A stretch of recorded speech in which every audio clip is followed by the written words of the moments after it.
Vinnie Politan, great to have you with us here on Closing Arguments. Get ready. This is some hour we've got, and we're going to start this hour. We're going to take you back to the Low Country, and we're going to stay in the Low Country for a while here. First thing we need to talk about, Buster Murdaugh. Which Murdaugh was that? Well, take a look. You remember him from the trial. This is the only member of that family who was not murdered by his father, Alex, the surviving son. He was at the courthouse every day. I saw him. I sat one row behind him inside that courtroom. He was there. It was difficult to read him, you know, what he thought about everything that was going on. Take a look, some hugs. It was tough, and you wonder. He lost his brother. He lost his mother. His father's accused of doing it all. At points, he was biting his fingernails. Some people think he was doing something else there. I'm not sure about that, but that was during some touchy testimony against the family. But again, he sat there and was difficult to understand exactly what was going on in his head.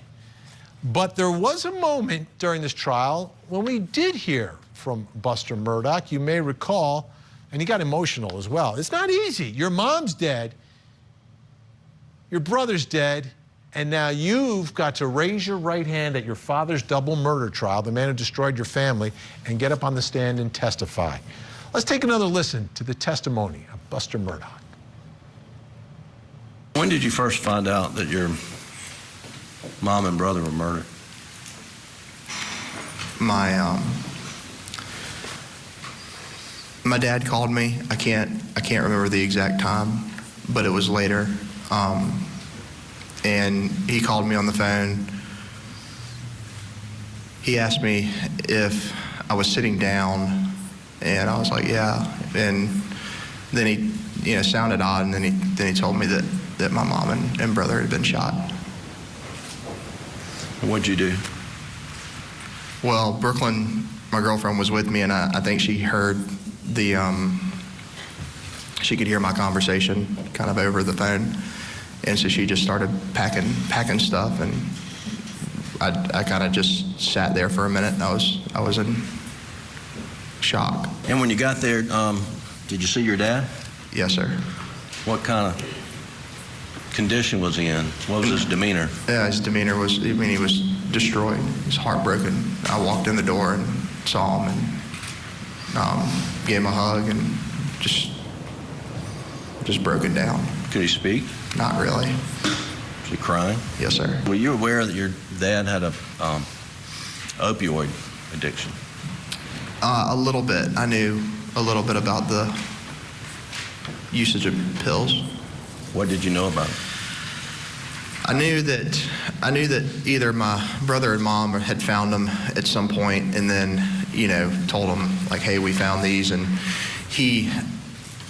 I want to say the 2018, around Christmas, he went to a detox facility after Christmas, and that was my knowledge of it.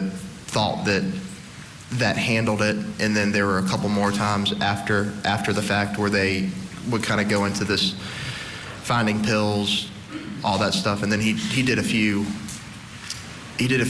kind of like at home, just self-detoxed a couple times, and thought once he did that get off of them. But that was kind of my general knowledge about it all. We had a lot of guns. Did you have shotguns? We did, shotguns. You have 12-gauge shotguns? 12-gauge shotguns, 20-gauge shotguns, 16-gauge shotguns, 28-gauge shotguns. Right. And how many type rifles did you have on the property? A lot. Okay, so why are we talking about Buster Murdaugh tonight? Well, Buster Murdaugh sat down with Martha McCallum of Fox News to break his silence for the first time since the trial. Let's watch a bit of that interview right now. 12 jurors all agreed that your dad killed your mom and Paul. That's right. What do you think about that? I do not believe it was fair. Why? And I was there for 6 weeks studying it, and I think it was a tilted table from the beginning. And I think, unfortunately, a lot of the jurors felt that way prior to when they had to deliberate. It was predetermined in their minds prior to when they ever heard any shred of evidence. Well, you do have a thing called voir dire or voir dire, where you can question the prospective witnesses and make sure that they're fair and impartial. And by the way, Alex Murdaugh wanted the trial in that courthouse because that was his home court advantage. That's where he won all those millions of dollars down there in the Low Country. But it turned out the way it did. But now, I am not necessarily shocked that Buster Murdaugh doesn't think necessarily, I'm not sure if he necessarily thinks his father is guilty or it just wasn't a fair trial. But it's always difficult for parents, for children, to believe that one parent killed the other. And it doesn't matter how old they are, how well educated they are. It's difficult for them to accept that. But the evidence in his case was overwhelming, and he was in there for all of it. But I'm wondering if he saw and heard it a little bit differently than the rest of us.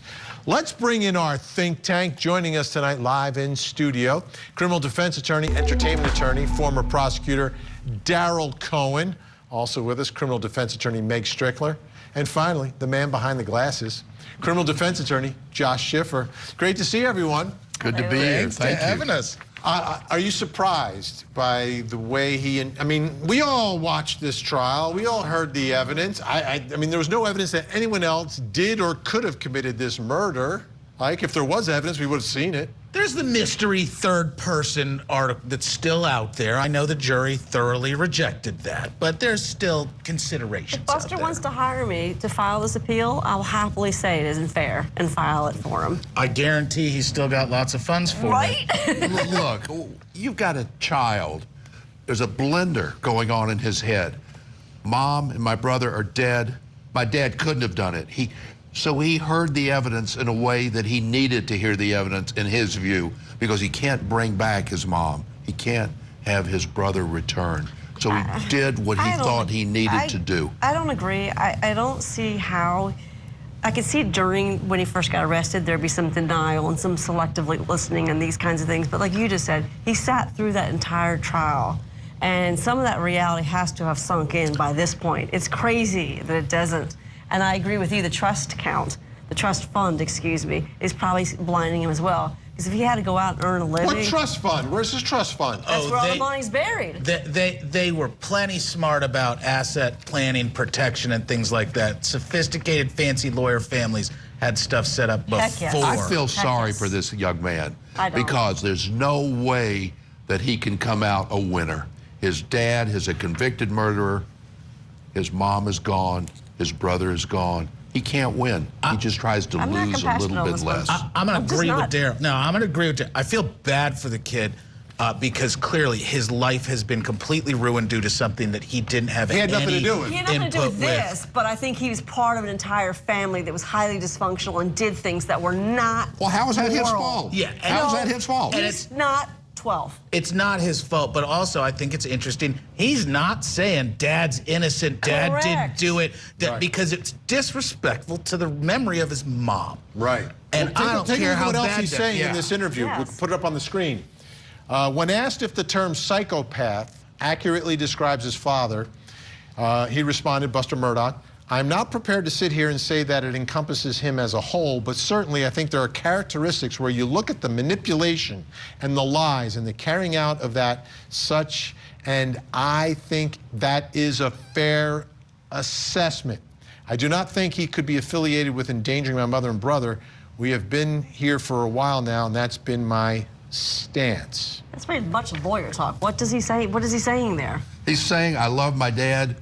I love my The mom. description is there. It's accurate. I loved my mom. I loved my brother. I don't know what to say. Quite frankly, I'm surprised that he agreed my to an issue. interview. That shocks me and surprises me, and maybe it's cathartic for him to get out and be able to do that. Well, there's two parts of Alex Murdaugh, right? So the financial crimes and the stealing and all the lying, and then the murders. So I see him sort of compartmentalizing that to saying, yeah, this is a guy who'll steal money and maybe had a drug problem, but he's not buying that he would kill Paw and Maggie. Absolutely agree that he compartmentalizes himself to protect, and that's self-protection. I also think that what he's really getting at is how the system failed, because even though if his dad may have done some stuff, the truth never came out. And I think that his chief vector of complaint is against a system that failed him, failed his family, and the truth has never come out. I hope when the rest of the interview comes out, there's more follow-up on why this wasn't fair. Exactly. I'm trying to figure it out because that's his courthouse. It's not fair because it was a verdict that he did not want to see happen to his dad. And you have to remember, he's going to have to live with this for the rest of his life. But the whole storyline is not just the murders. I'm not saying that's not horribly, you know, debilitating to lose your sibling and your mother.